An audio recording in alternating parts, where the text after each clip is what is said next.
Et yo, welcome back. Bienvenue sur votre chaîne NFL Wake. Je suis votre serviteur Wake. On va récapituler les playoffs NFL de cette saison et aussi surtout le Super Bowl controversé qui a eu lieu entre les Chiefs de Kansas City et les Eagles de Philadelphie. En attendant, let's go, let's get it. Yeah, wake, run, tell him I love you, girl, more than ice cream. Every time I be around you, I can tell you that's better. Alors, qu'est-ce que j'ai pensé de ces playoffs? Très honnêtement, je suis resté sur ma faim. Le meilleur week-end a été de loin le week-end du Super Wild Card. D'ailleurs, comme chaque saison en général, c'est le week-end que je préfère. Le meilleur match des playoffs a été celui des Jaguars face aux Chargers. Les Jaguars qui étaient menés de 27 points à un moment du match dans le deuxième quart-temps et qui ont quand même réussi à renverser la tendance et à remporter le match. Donc ça a été pour moi voilà, le meilleur match et en plus c'est le plus grand comeback de l'histoire des playoffs. Alors c'est pas le meilleur parce que le meilleur ça reste celui des Patriots face aux Falcons, mais c'était le plus grand comeback de l'histoire.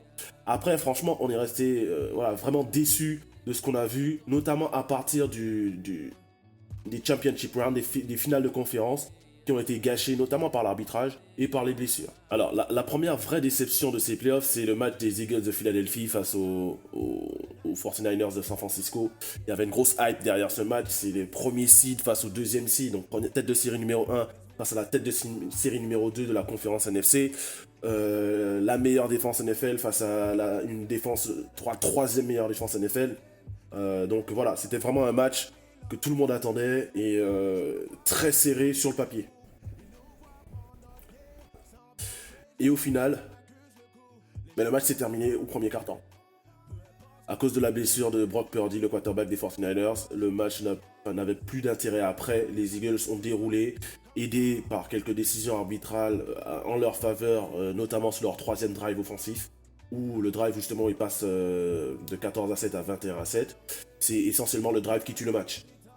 Sachant qu'après ça, le remplaçant de Brock Purdy s'est blessé au début du troisième quart-temps, et Brock Purdy a dû revenir dans le match alors qu'il ne pouvait pas lancer le ballon.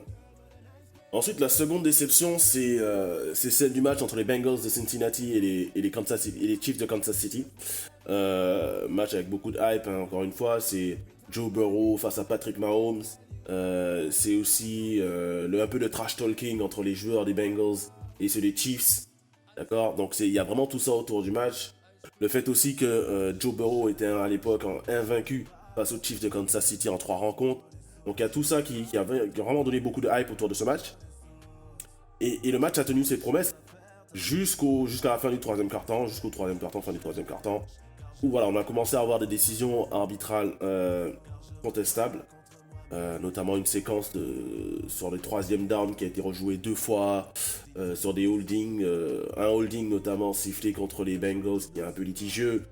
Voilà, donc il laisse un goût amer déjà à ce niveau-là, mais bon, on se dit que voilà, le match il continue au final et on arrive au quatrième quart-temps et la fin de match où donc Patrick Mahomes se fait bousculer alors qu'il est déjà sorti en touche, ce qui donne une pénalité de 15 yards, un sportsmanlike conduct de 15 yards et qui permet donc ensuite aux Chiefs de kicker le field goal vainqueur et de remporter le match 23-20. Donc c'est une fin de match voilà, qui est pas à la hauteur du reste de la rencontre, donc qui laisse un vrai goût amer et ça c'est un thème qui va revenir au Super Bowl. On va avoir encore une fois ce goût amer d'une fin de match qui est gâchée par une décision arbitrale. Alors celle-ci elle est tout à fait compréhensible hein, parce qu'il y a faute. C'est juste que voilà, on se dit laisse-les jouer quoi. Mais celle dont on va parler après, elle est beaucoup plus contestable et elle pose problème. Et puis on en arrive au Super Bowl. Alors la hype autour de ce Super Bowl, très honnêtement, elle était moins importante que les années précédentes. Notamment, je pense, à cause de la façon dont s'est terminé les finales de conférence 2 semaines avant. En tout cas, ce Super Bowl entre les Chiefs et les Eagles démarre sur les chapeaux de roue. Les 2 premiers drives se terminent sur 2 touchdowns magnifiques.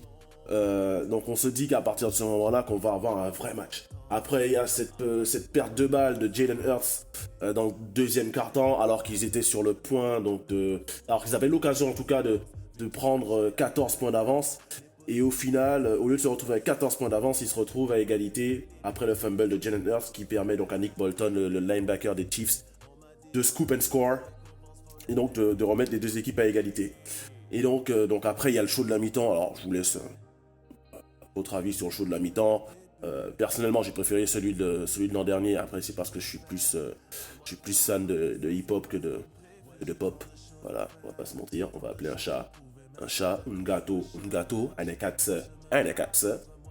Mais après, les goûts et les couleurs, encore une fois, ne se discutent pas. La performance de Rihanna en soi, elle est énorme, sachant qu'elle est enceinte de plusieurs mois. Donc il faut ajouter ça aussi, ce facteur-là, dans notre vision des choses. Et puis à partir du troisième quart-temps, les Chiefs ont pris le contrôle du match. Ils marquent sur leur première possession, ils stoppent les Eagles sur leur première possession, et après ils prennent littéralement l'avantage. Les Eagles répondent, donc voilà, c'est vraiment back and forth, et on se retrouve au quatrième quart-temps, égalité, 35 partout, balle aux Chiefs de Kansas City, il reste 2 minutes. Donc bien évidemment, Patrick Mahomes, le grand quarterback qu'il est, fait avancer son équipe, notamment avec ses jambes. Il court, il a une course de plus de 20 yards alors qu'il est censé être blessé à la cheville. Quand je dis censé, je pense pas qu'il ne l'est pas, mais au contraire, c'est justement pour magnifier sa performance, parce que malgré sa blessure à la cheville, une blessure importante, il a quand même eu la force et le courage d'aller chercher 15 yards à la course, quoi. Donc ça, il faut pas non plus le négliger. Donc on arrive à 2 minutes de la fin du match. Donc Patrick Mahomes fait du Patrick Mahomes. Il amène son équipe en field goal range, donc à distance de field goal. Et là, c'est le drame. Le drame. On en arrive au holding qui est sifflé contre James Bradberry IV. Donc c'est James Bradberry le 4e. C'est-à-dire que dans sa famille, il y a eu James Bradberry, il y a eu James Bradberry le second, James Bradberry le 3e, et il y a maintenant James Bradberry le 4e. C'est-à-dire qu'ils n'ont pas beaucoup d'imagination en termes de prénoms de garçons. Après, ça c'est leur choix. Ça c'est un autre débat pour un autre jour. Et donc James Bradberry qui retient sur une action, donc sur une whip route, sur un tracé pivot, Juju Smith-Schuster, le receveur des Chiefs. Et donc l'arbitre lance un flag qui donne donc 5 yards de pénalité et une première tentative automatique, tuant ainsi le match puisque les Eagles n'avaient plus de temps mort et donc plus de moyen d'arrêter le temps. En soi, il se siffle. La question, elle est même pas là. Il se siffle le holding, y a pas de souci. Mais j'ai plusieurs problèmes avec ce flag, et donc on va essayer les détails. Alors, premièrement, les refs, les arbitres, donnent le ton d'un match. Il n'y a eu aucun flag de lancer de tout le match pour holding.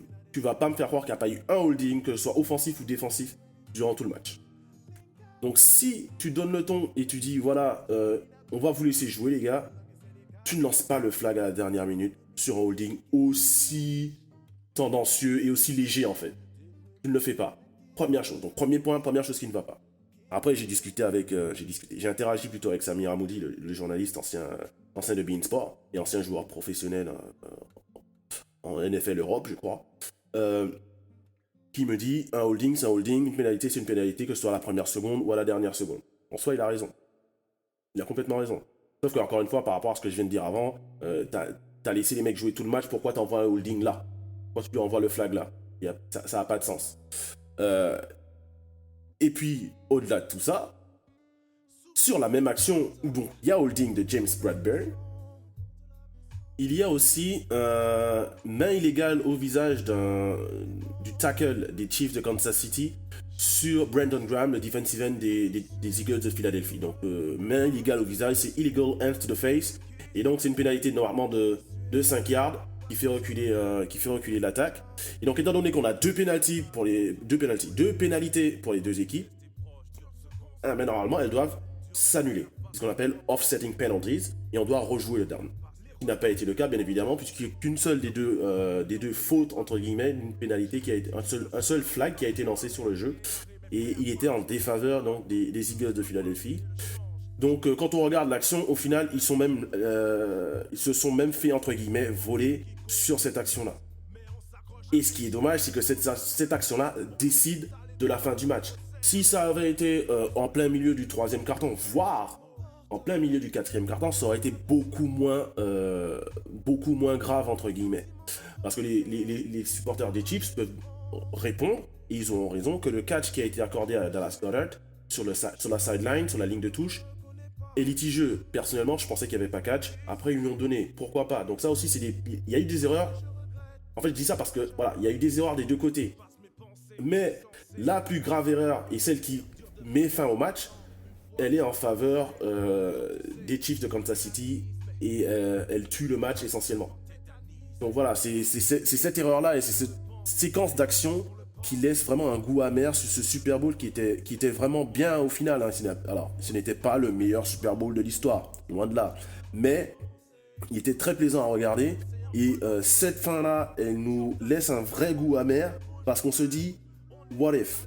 Et si Jalen Hurts avait eu le ballon avec 1 minute, plus de temps mort, pour égaliser, donc pour marquer un field goal. Donc il aurait eu besoin que de 3 points pour égaliser.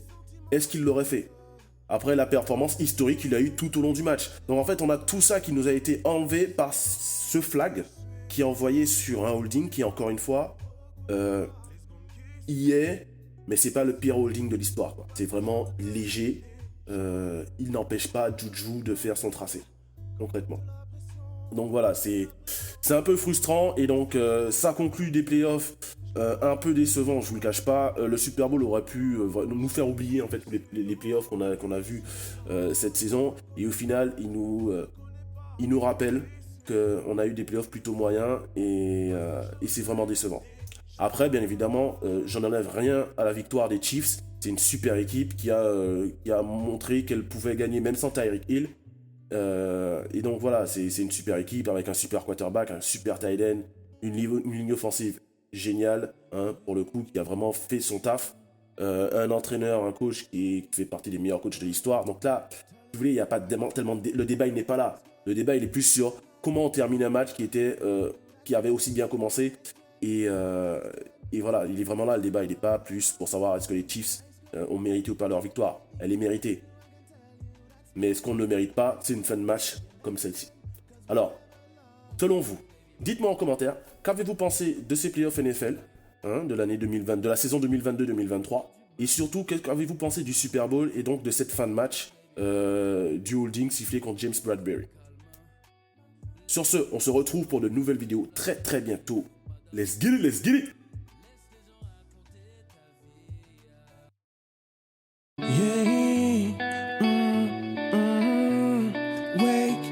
Run, tell him I love you, girl, more than ice cream. Every time I